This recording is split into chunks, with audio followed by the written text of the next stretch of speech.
Hello dear friend, स्वागत है आपका अपने यूट्यूब चैनल SD एजुकेशन पर। आज है 9 सितंबर 2024 और हम बात करने वाले हैं डेली की तरह आज के most important current affairs question के बारे में। जैसा कि आप सभी लोग जानते हैं कि ये जो सेगमेंट रहता है, ये जो क्लास रहती है, इसमें उस दिन के क्या कुछ करंट अफेयर्स बन करके आए हुए रहते हैं। आगामी परीक्षा के लिए कौन कौन से इंपॉर्टेंट करंट अफेयर्स के क्वेश्चन हैं जो कि पेपर में पूछे जा सकते हैं, इन सभी क्वेश्चन को कवर किया जाता है। करंट अफेयर्स के क्वेश्चन ही नहीं, साथ साथ यहाँ से जीके के भी ढेर सारे प्रश्न बन करके निकल करके सामने आते हैं जो कि इम्पॉर्टेंट रहते हैं किसी भी एग्ज़ाम के लिए। तो अगर आप किसी भी एग्ज़ाम की तैयारी कर रहे हैं तो उसके लिए आप शुरू से लेकर लास्ट की वीडियो जरूर देखिए। अगर आप वीडियो पर पहली बार आए हैं तो प्लीज़ वीडियो को लाइक कीजिए, अपने दोस्तों के साथ वीडियो को अधिक से अधिक शेयर कीजिए और हमारे चैनल को सब्सक्राइब भी कीजिए। तो हम बढ़ते हैं सबसे पहले प्रश्न के साथ में। तो सबसे पहला है कि इंटरनेशनल लिटरेसी डे या फिर विश्व साक्षरता दिवस कब मनाया जाता है। यानी कि अभी हाल ही में विश्व साक्षरता दिवस मनाया गया, तो ये कब मनाया जाता है अगर इसके बारे में हम बात करें तो हर साल 8 सितंबर को दुनिया में विश्व साक्षरता दिवस मनाया जाता है। यानी कि प्रत्येक वर्ष 8 सितंबर को पूरी दुनिया में यानी कि वर्ल्ड वाइड विश्व साक्षरता दिवस मनाया जाता है। उद्देश्य क्या है इसका? तो विश्व साक्षरता दिवस का जो उद्देश्य होता है वह है शिक्षा और साक्षरता के महत्व के बारे में जागरूकता बढ़ाना। यानी कि हम कैसे शिक्षा को बढ़ावा दे सकते हैं, लोगों को कैसे साक्षर बना सकते हैं, उनके बीच साक्षरता को बढ़ाने के लिए क्या कुछ साक्षर होने के क्या कुछ फ़ायदे हैं, उन फ़ायदों को बताते हैं जिसके लिए अधिक से अधिक लोग साक्षर बने। अगर आगे हम बात करें तो यह बताते हैं कि शिक्षा का अर्थ सिर्फ पढ़ने लिखने से ही नहीं बल्कि यह सामाजिक और आर्थिक विकास की नींव भी है। इन सभी बातों पर चर्चा की जाती है, लोगों को तक ये सभी बातें पहुंचाई जाती हैं। इस वर्ष की थीम के बारे में हम बात करें तो विश्व साक्षरता दिवस की इस वर्ष की थीम है बहुभाषी शिक्षा को बढ़ावा देना। यानी कि बहुभाषी मल्टी लैंग्वेज जो शिक्षा होती है इसको बढ़ावा देना। आपसी समझ और शांति के लिए साक्षरता, यानी कि जो आपसी समझ है, शांति है, इसके लिए जो साक्षरता है वो किस प्रकार की रहनी चाहिए। बढ़ते हैं अपने नेक्स्ट प्रश्न की तरफ। हमारा अगला क्वेश्चन है, हाल ही में किसने प्रधानमंत्री नरेंद्र मोदी जी को SCO मीटिंग में शामिल होने के लिए आमंत्रित किया है?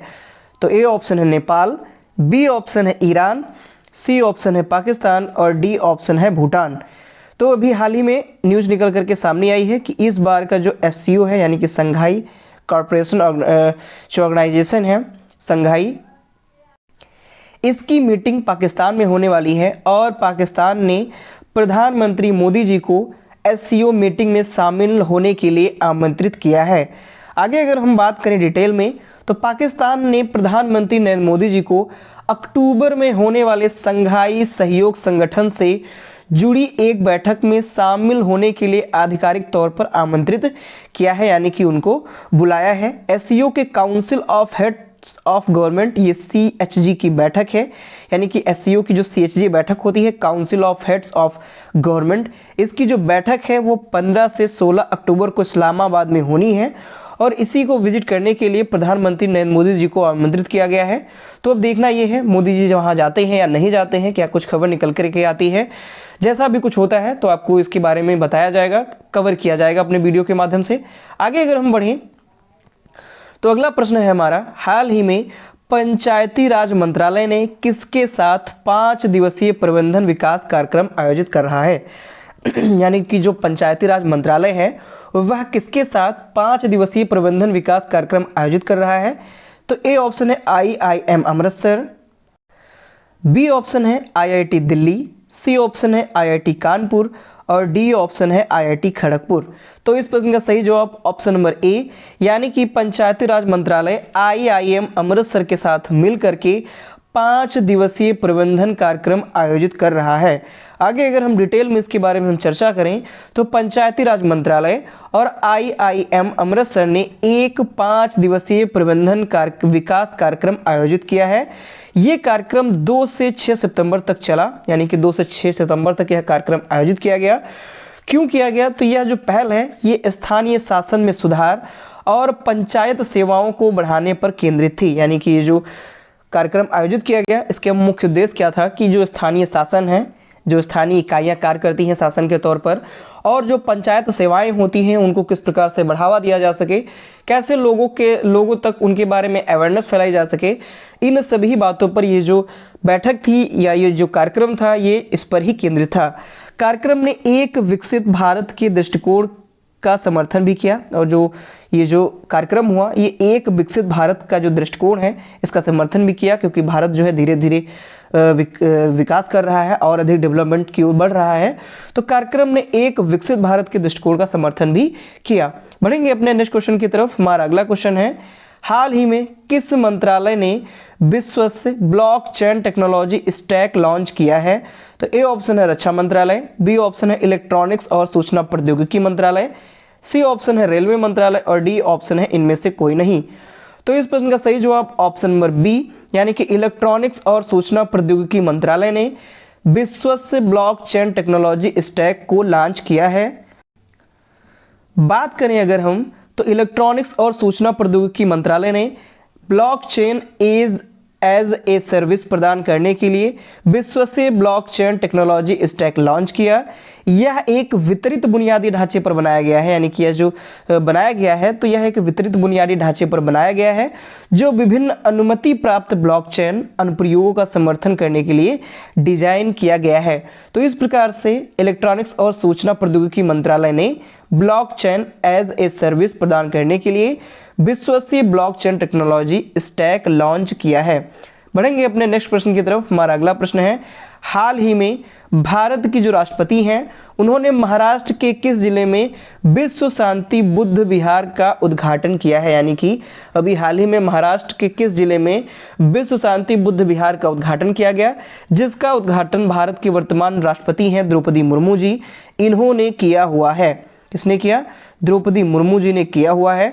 तो ए ऑप्शन है पुणे, बी ऑप्शन है लातूर, सी ऑप्शन है नासिक, डी ऑप्शन भी लातूर ही हो गया है। तो ये इस प्रश्न का अगर हम सही जवाब देखें तो ऑप्शन नंबर बी यानी कि लातूर में भारत की जो राष्ट्रपति हैं द्रौपदी मुर्मू, इन्होंने महाराष्ट्र के लातूर जिले में विश्व शांति बुद्ध विहार का उद्घाटन किया है। अगर हम बात करें तो भारत की राष्ट्रपति द्रौपदी मुर्मू जी ने लातूर जिले के उदगीर में नवनिर्मित विश्व शांति बुद्ध विहार का उद्घाटन किया। इस उद्घाटन में राज्यपाल सीपी राधाकृष्णन, महाराष्ट्र के मुख्यमंत्री एकनाथ शिंदे और अन्य नेता कार्यक्रम में उपस्थित रहे, यानी कि इन लोगों की उपस्थिति रही। बिहार के कर्नाटक के कलबुर्गी में स्थित बुद्ध विहार की जो प्रकृति है जो 15 हेक्टेयर में फैला हुआ है, यानी कि ये जो लातूर में जो उद्घाटन किया गया शांति बुद्ध विहार, ये कर्नाटक के कलबुर्गी में स्थित जो शांति बुद्ध विहार है उसी की प्रतिकृति है, उसी की जो प्रतिकृति है, और यह 15 हेक्टेयर में फैली हुई है।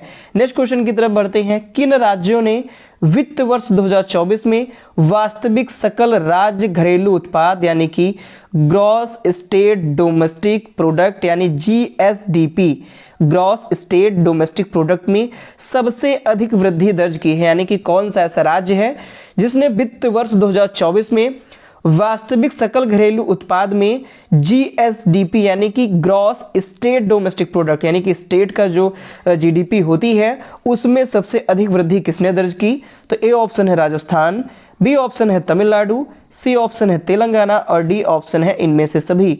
तो इस प्रश्न का सही जवाब हो जाएगा ऑप्शन नंबर डी यानी कि राजस्थान, तमिलनाडु और तेलंगाना, इन तीनों राज्यों ने वास्तविक सकल राज्य घरेलू उत्पाद यानी ग्रॉस स्टेट डोमेस्टिक जीएसडीपी में सबसे अधिक वृद्धि दर्ज की हुई है।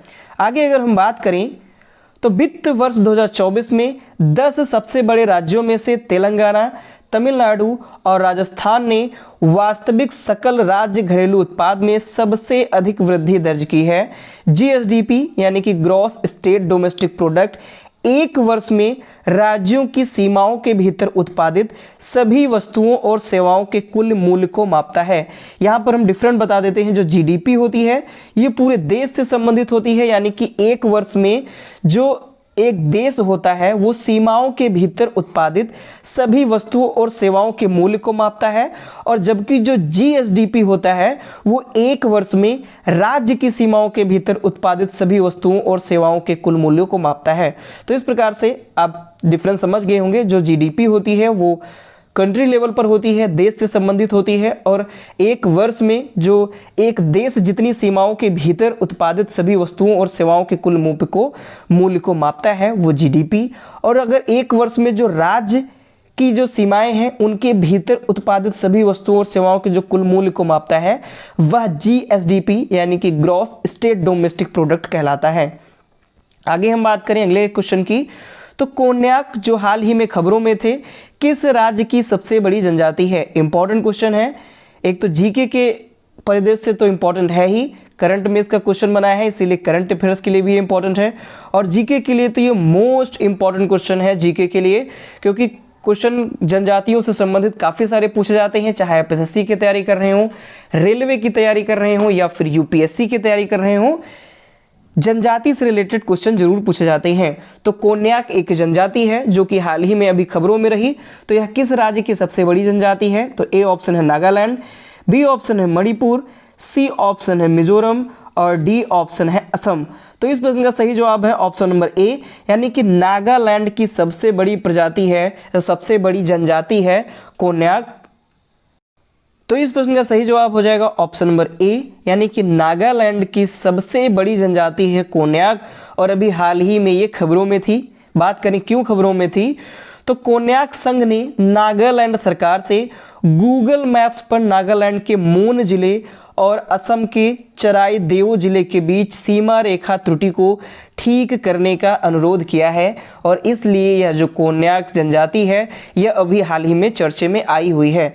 इसने क्या किया हुआ है कि जो नागालैंड का मून जिला है और असम का जो चराई देव जिला है इनके बीच में कुछ सीमा से लेकर के कुछ विवाद है या सीमा से लेकर के कुछ बातें हैं। इन बातों को या इन त्रुटियों को ठीक करने के लिए कोन्याक संघ ने नागालैंड सरकार से गूगल मैप्स पर जो इनकी जो सीमा रेखा है उसको ठीक करने का अनुरोध किया हुआ है। बात करें अगर कोन्याक जनजाति की, तो यह नागालैंड के मोन जिले और अरुणाचल प्रदेश के कुछ हिस्सों जैसे कि तिरप और चांगलांग जिले में रहते हैं, लेकिन अगर बेसिकली बात की जाए तो यह नागालैंड की सबसे बड़ी जनजाति है। कोन्याक का अगर शाब्दिक अर्थ देखा जाए तो कोन्याक जो शब्द है इसका अर्थ होता है काले बालों वाले पुरुष, ये कोन्याक शब्द का अर्थ होता है। बढ़ेंगे अपने नेक्स्ट क्वेश्चन की तरफ। हमारा अगला क्वेश्चन है, दीप्ति जीवांजी ने 2024 पेरिस पैरालंपिक्स में महिलाओं की 400 मीटर T20 प्रतिस्पर्धा में कौन सा पदक जीता? तो ए ऑप्शन है स्वर्ण, बी ऑप्शन है कांस्य, सी ऑप्शन है रजत, और डी ऑप्शन है इनमें से कोई नहीं।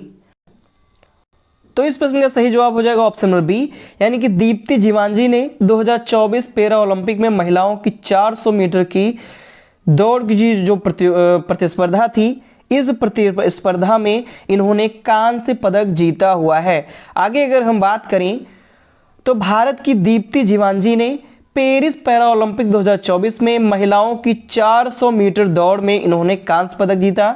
इन्होंने 55.82 सेकंड में यह दौड़ पूरी की। दूसरे स्थान पर तुर्की की आयसेल ओंडर रही, इनकी पोजीशन सेकंड रही, और जीवांजी जो है इन्होंने तीसरा स्थान हासिल किया, और इस प्रकार से ये दौड़ की इस प्रतियोगिता में कांस्य पदक जीतने में सफल रही। बढ़ेंगे अपने नेक्स्ट क्वेश्चन की तरफ। हमारा अगला क्वेश्चन है, किस राज्य विधानसभा ने हाल ही में शून्यकाल शुरू करके एक नई विधायी प्रथा की शुरुआत की? यानी कि शून्यकाल आप सभी लोग जानते हैं, यह शून्यकाल है भारत की ही देन है, और शून्यकाल जो है वो लगभग राज्य जो है धीरे धीरे शुरुआत कर रहे हैं। तो ए ऑप्शन है असम, बी ऑप्शन है हिमाचल प्रदेश, सी ऑप्शन है अरुणाचल प्रदेश, और डी ऑप्शन है मणिपुर। तो इस प्रश्न का सही जवाब है ऑप्शन नंबर बी, यानी कि हिमाचल प्रदेश राज्य ने हिमाचल प्रदेश राज्य की जो विधानसभा है उसने भी हाल ही में शून्यकाल शुरू करके एक नई विधायी प्रथा की शुरुआत कर दी है। आगे अगर हम बात करें तो हिमाचल प्रदेश विधानसभा ने अपनी कार्यवाही में पहली बार शून्यकाल की शुरुआत की है। शून्यकाल जो 60 के दशक से भारतीय संसदीय आविष्कार है, यानी कि भारतीय संसद से ही इसको प्रारंभ किया गया था, भारत ने ही इसको प्रारंभ किया था। धीरे धीरे राज्य विधानसभाओं द्वारा अपनाया जा रहा है और धीरे धीरे आने वाले समय में हर राज्य की जो विधानसभाएं हैं वो इसको अपना रही हैं। शून्यकाल की बात की जाए तो शून्यकाल प्रश्नकाल के बाद दोपहर 12:30 बजे शुरू होता है और 30 मिनट तक चलता है। यानी कि जो शून्यकाल है ये पहले प्रश्नकाल होता है, प्रश्नकाल के बाद शून्यकाल आता है और शून्यकाल दोपहर 12:30 बजे से शुरू होता है और 30 मिनट तक की इसकी अवधि होती है। शून्यकाल में होता क्या है, तो शून्यकाल के दौरान जो सदस्य हैं वो सार्वजनिक महत्व के जो तत्काल मामले हैं उनको उठा सकते हैं, जिससे प्रत्येक सदस्य बोलने के लिए लगभग 1 मिनट मिलता है। यानी कि जब शून्यकाल शुरू होता है तो शून्यकाल में जो तत्काल मामले होते हैं उन मामलों को उठाया जाता है, उन मामलों से संबंधित प्रश्न पूछे जाते हैं, उनको निपटान करने की जो बातें हैं वो रखी जाती हैं और इसके अंतर्गत प्रत्येक सदस्य को बोलने के लिए लगभग 1 मिनट का समय दिया जाता है। बढ़ेंगे अपने नेक्स्ट और लास्ट क्वेश्चन की तरफ। हमारा लास्ट क्वेश्चन है, बांदीपुर टाइगर रिजर्व जो हाल ही में खबरों में था किस राज्य में स्थित है। इंपॉर्टेंट क्वेश्चन है, फिर अगेन जीके के पर्सपेक्टिव से और करंट की न्यूज़ है, तो करंट के हिसाब से तो ये इंपॉर्टेंट है ही। यूपीएससी, एसएससी, आरआरबी यानी कि अगर रेलवे की तैयारी कर रहे हैं वहाँ पर ऐसे प्रश्न जरूर पूछे जाते हैं, खास करके जीके से रिलेटेड जो क्वेश्चन होते हैं अगर वो करंट के टॉपिक से या फिर करंट में अगर वो चर्चे में आए हैं तो ऐसे प्रश्न वहां पर जरूर बनते हैं। तो बांदीपुर टाइगर रिजर्व जो हाल ही में खबरों में था किस राज्य में स्थित है, तो ए ऑप्शन है तमिलनाडु, बी ऑप्शन है केरल, सी ऑप्शन है कर्नाटक और डी ऑप्शन है मध्य प्रदेश। तो इस प्रश्न का सही जवाब है ऑप्शन नंबर सी, यानी कर्नाटक में जो स्थित है बांदीपुर टाइगर रिजर्व, ये अभी हाल ही में चर्चे में रहा। आप यहाँ पे देख सकते हैं आर्टिकल में, बांदीपुर नेशनल पार्क कर्नाटका में स्थित है। तो हाल ही में एक हाथी गश्त दल ने बांदीपुर टाइगर रिजर्व के बद्दूर रेंज में रेल बैरिकेड में फंसे एक दंतेल हाथी को बचाया है और इस कारण से यह जो चर्चे में जो बांदीपुर टाइगर रिजर्व है यह चर्चे में आया हुआ है। बात करें अगर बांदीपुर टाइगर रिजर्व की, तो बांदीपुर टाइगर रिजर्व कर्नाटक के मैसूर और चामराजनगर जिलों में कर्नाटक, तमिलनाडु और केरल के त्रिसंगम पर स्थित है। यानी कि यह 3 राज्यों को स्पर्श करता है, कर्नाटक, तमिलनाडु और केरल, इन तीनों राज्यों को यह स्पर्श करता है। और यह जो कहाँ पर है, कर्नाटक के मैसूर और चामनगर जिलों में स्थित है और ये अपनी सीमाएं तमिलनाडु और केरल से भी लगाता है। इसे 1931 में मैसूर के महाराजा द्वारा वेणुगोपाल वन्यजीव उद्यान के रूप में स्थापित किया गया था। यानी पहले इसका नाम जब इसे स्थापित किया गया था 1931 में मैसूर के महाराजा द्वारा, तब इसका नाम वेणुगोपाल वन्यजीव उद्यान था। और फिर आगे चल करके यानी कि 1973 में प्रोजेक्ट टाइगर के तहत इसे बांदीपुर टाइगर रिजर्व के रूप में विस्तारित किया गया था। यानी कि शुरुआत में इसे वेणुगोपाल वन्यजीव उद्यान के नाम से जाना गया। फिर जब 1973 में प्रोजेक्ट टाइगर की शुरुआत हुई उसके तहत इसे बांदीपुर टाइगर रिजर्व, आप यहाँ पे बांदीपुर कर सकती हैं, बांदीपुर टाइगर रिजर्व के नाम से इसे जाना गया। यह रिजर्व एक समय मैसूर राज्य के जो शासक हैं उनके शिकार का स्थल था। यानी कि मैसूर के जो राजा थे, जो शासक थे वहाँ के, वे लोग यहाँ पर शिकार खेलने आते थे, तो उनका यह एक शिकार स्थल था। रिजर्व की बात की जाए बांदीपुर टाइगर रिजर्व की, तो उत्तर में इसके कबिनी नदी है और दक्षिण में इसके मोयार नदी से यह अपनी सीमा लगाता है। यानी कि उत्तर में कबिनी नदी से और दक्षिण में मोयार नदी बह करके इसकी सीमा से लगती है। तो ये थे आज के हमारे मोस्ट इंपॉर्टेंट करंट अफेयर्स के क्वेश्चन।